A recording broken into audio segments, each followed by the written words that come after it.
வானத்தில் உதித்த ஒளி பாதை காட்டியது.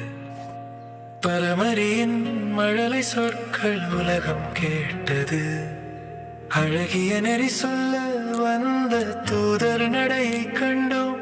அன்பும் அறிவும் ஆகிய இரண்டு செய்தியில் நடந்தோம்.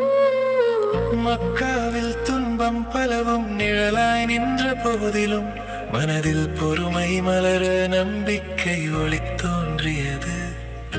திரும்ப திரும்ப வேதனை வந்தாலும் மனம் தளராமல் உண்மை மீது உறுதியாக நின்ற வழி அழியாதது.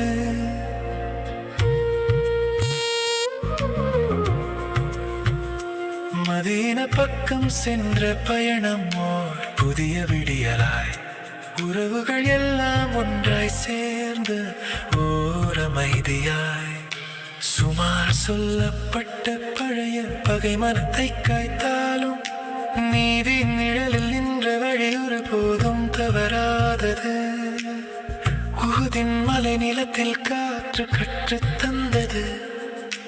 தவறின் விலை எவ்வளவு என சிந்திக்க வைத்தது. போரின் நிறத்தில் கூட இரக்கம் நிலை கொண்டிருந்தது.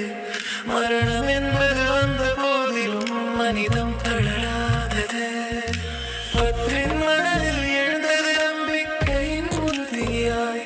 சிறு படை இருந்தாலும் உள்ளம் நிமிர்ந்து நின்றது.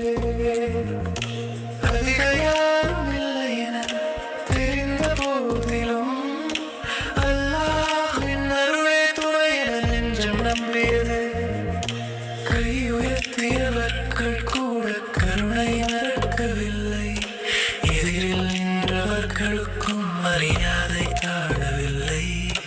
எதிர்ப்பு என்பது வாழின் ஊர்த்தல் அல்ல, உண்மை வழி நின்ற மனமே பெரிய வெற்றி அல்லவா.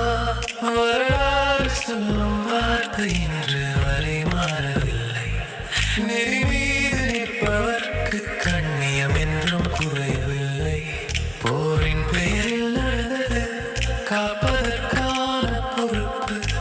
அனுதாபமே உண்மை நெறியின் உயர்ந்த அடிப்படை.